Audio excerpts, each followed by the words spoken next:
ঘৰ আহি পালোহি বিহাৰৰ পৰা ঘৰ আহি পালোহি আৰু আজি মই নিজৰ আকৌ থলুৱা খাদ্য আজি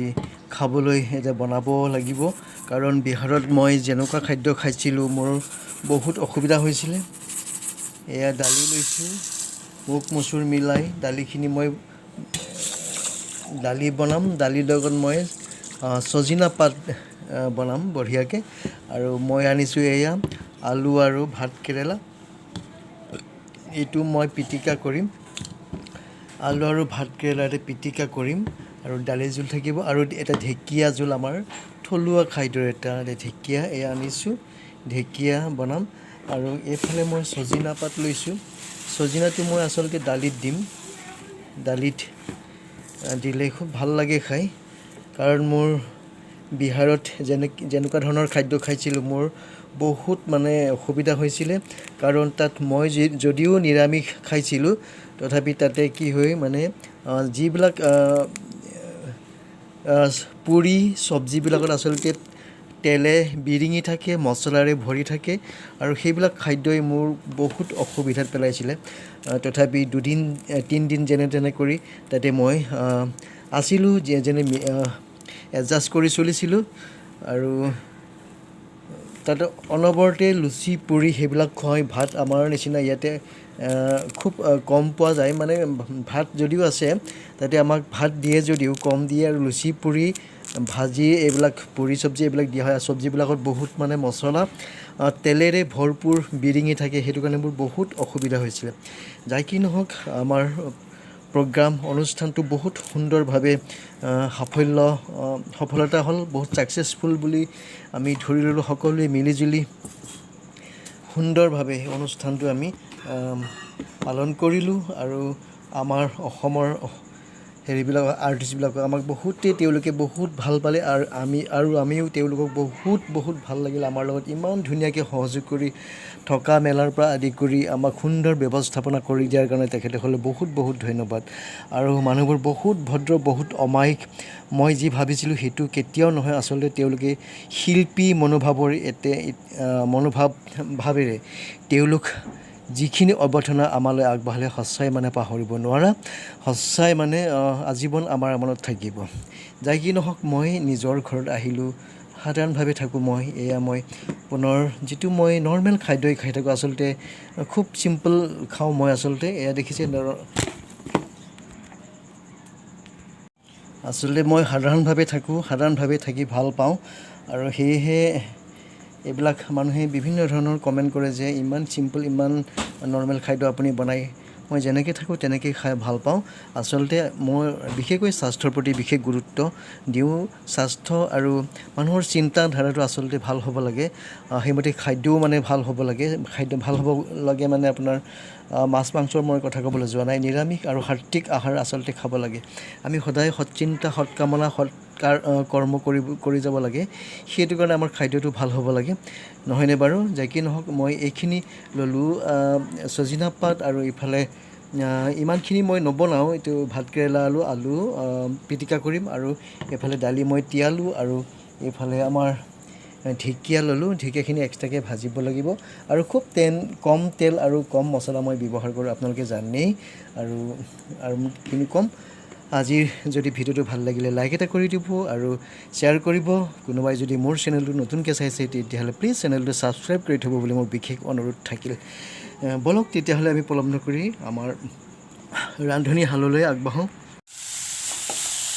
ঢেকীয়া ভাজিলোঁ ঢেকীয়া ভাজি উলিয়ালোঁ আৰু ঢেকীয়া ভজা কেৰাহীতে তেল অকণমান দি মই ছজিনা পাতখিনি ফ্ৰাই কৰি ল'ব লাগিব ঢেকীয়া উলিয়ালোঁ সেই ঢেকীয়া ভজা কেৰাহীতে তেল অকণমান দি আকৌ মই এই ছজিনা পাতখিনি এনেকৈ কাটি ল'লোঁ সৰু সৰুকৈ আৰু এইখিনি ফ্ৰাই কৰি ল'ম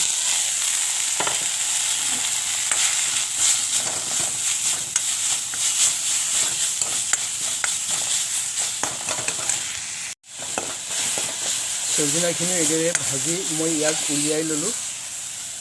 বাতি এটাত শুকান জলকীয়া দিলোঁ তেজপাত এখিলা দিলোঁ আৰু চপ গুটি দিছোঁ পিঁয়াজ দিলোঁ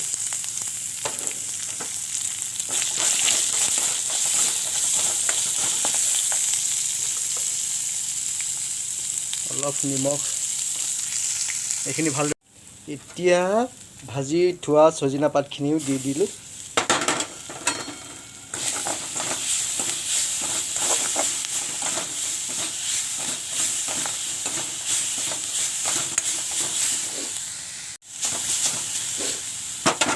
আৰু বইল কৰি থোৱা দালিখিনি দি দিম এতিয়া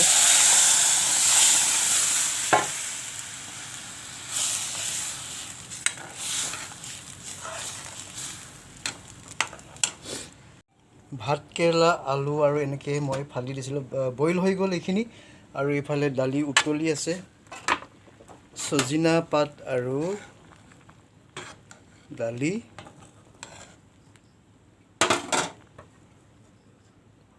বস এইখিনি হৈ গ'ল আৰু এতিয়া মই গেছ অফ কৰি দিম আৰু এইখিনি পিঁয়াজ কেঁচা জলকীয়া দি অকণমান কেঁচা মিঠাতেল দি ইয়াক পিটিকিব লাগিব কচু লতি বাকলি গুচাই দিলোঁ আৰু এতিয়া ভালকৈ ধুই মেলি ইয়াক ফ্ৰাই কৰিব লাগিব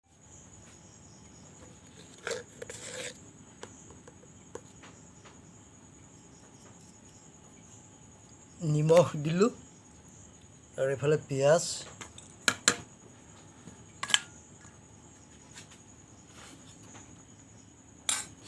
ভোট জলকীয়া আদাই পিছা আৰু এইফালে নৰসিংহ পাত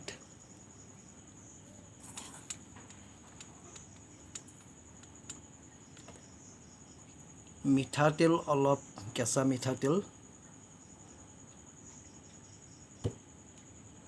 এইখিনি পিটিকি দিব লাগিব বঢ়িয়াকৈ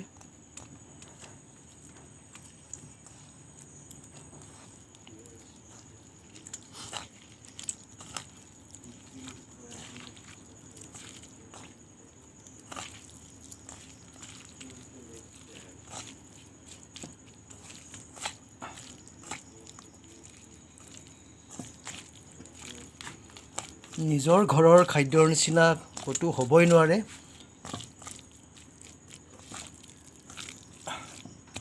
এইদৰে মই বঢ়িয়াকৈ পিটিকি ল'লোঁ এয়া চাওক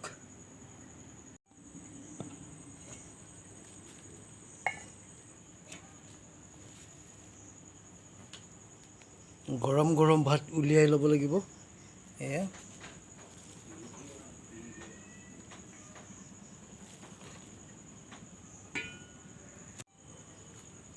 কচু লতি অকণমান নেমু চেপি দিম দেই ইয়াতে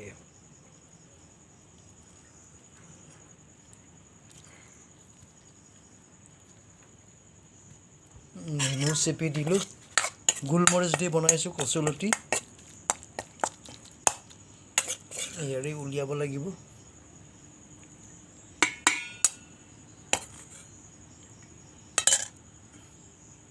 আৰু এইফালে পিটিকা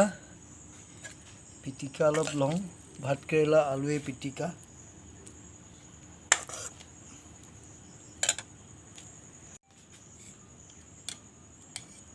সজিনা পাতে দালিত সজিনা পাত দি এয়া বঢ়িয়া এটা সুন্দৰ এটা সোৱাদ লগা দালি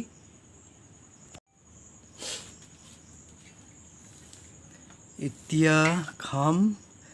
নিজৰ ঘৰুৱা ৰেচিপি থলুৱা ঘৰত যেনেকৈ আমি এইদৰে স্বেচ্ছাৰে ঘৰত যিবিলাক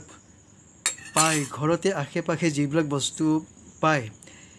সেনেকুৱা বস্তুৰে আজি এনেকৈ বনালোঁ আৰু প্ৰায় এইটো আচলতে থলুৱা খাদ্য বুলি কয় থলুৱা খাদ্যৰ শাৰীত পৰে এয়া চাওক দালি কচুলতি এইফালে ভাজি জালুক দি কচুলতি ভাজিছোঁ আৰু এইফালে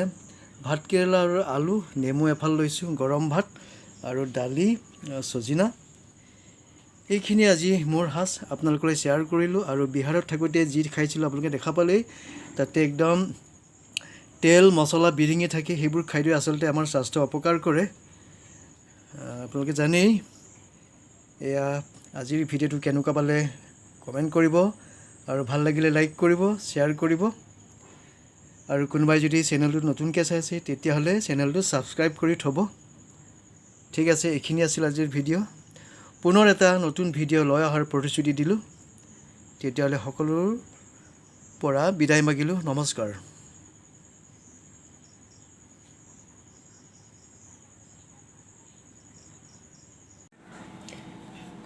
ঘৰ আহি পালোহি, বিহাৰৰ পৰা ঘৰ আহি পালোহি আৰু আজি মই নিজৰ আকৌ থলুৱা খাদ্য আজি খাবলৈ এতিয়া বনাব লাগিব। কাৰণ বিহাৰত মই যেনেকুৱা খাদ্য খাইছিলোঁ মোৰ বহুত অসুবিধা হৈছিলে। এয়া দালি লৈছোঁ, মুগ মচুৰ মিলাই দালিখিনি মই দালি বনাম। দালিৰ লগত মই ছজিনা পাত বনাম বঢ়িয়াকৈ। আৰু মই আনিছোঁ এয়া আলু আৰু ভাত কেৰেলা। এইটো মই পিটিকা কৰিম, আলু আৰু ভাত কেৰেলাৰে পিটিকা কৰিম আৰু দালি জোল থাকিব আৰু এটা ঢেকীয়া জোল আমাৰ থলুৱা খাদ্যৰ এটা ঢেকীয়া এয়া আনিছোঁ, ঢেকীয়া বনাম। আৰু এইফালে মই ছজিনা পাত লৈছোঁ। ছজিনাটো মই আচলতে দালিত দিম, দালিত দিলে খুব ভাল লাগে খাই। কাৰণ মোৰ বিহাৰত যেনেকুৱা ধৰণৰ খাদ্য খাইছিলোঁ মোৰ বহুত মানে অসুবিধা হৈছিলে। কাৰণ তাত মই যদিও নিৰামিষ খাইছিলোঁ তথাপি তাতে কি হয় মানে যিবিলাক পুৰি চব্জিবিলাকত আচলতে তেলে বিৰিঙি থাকে, মছলাৰে ভৰি থাকে আৰু সেইবিলাক খাদ্যই মোৰ বহুত অসুবিধাত পেলাইছিলে। তথাপি 2-3 দিন যেনে তেনে কৰি তাতে মই আছিলোঁ, যেনে এডজাষ্ট কৰি চলিছিলোঁ। আৰু তাতে অনবৰতে লুচি পুৰি সেইবিলাক খুৱাই, ভাত আমাৰ নিচিনা ইয়াতে খুব কম পোৱা যায়। মানে ভাত যদিও আছে তাতে আমাক ভাত দিয়ে যদিও কম দিয়ে আৰু লুচি পুৰি ভাজি এইবিলাক পুৰি চব্জি এইবিলাক দিয়া হয়। আৰু চব্জিবিলাকত বহুত মানে মছলা তেলেৰে ভৰপূৰ বিৰিঙি থাকে, সেইটো কাৰণে মোৰ বহুত অসুবিধা হৈছিলে। যাই কি নহওক আমাৰ প্ৰগ্ৰাম অনুষ্ঠানটো বহুত সুন্দৰভাৱে সফলতা হ'ল, বহুত ছাকচেছফুল বুলি আমি ধৰি ল'লোঁ। সকলোৱে মিলিজুলি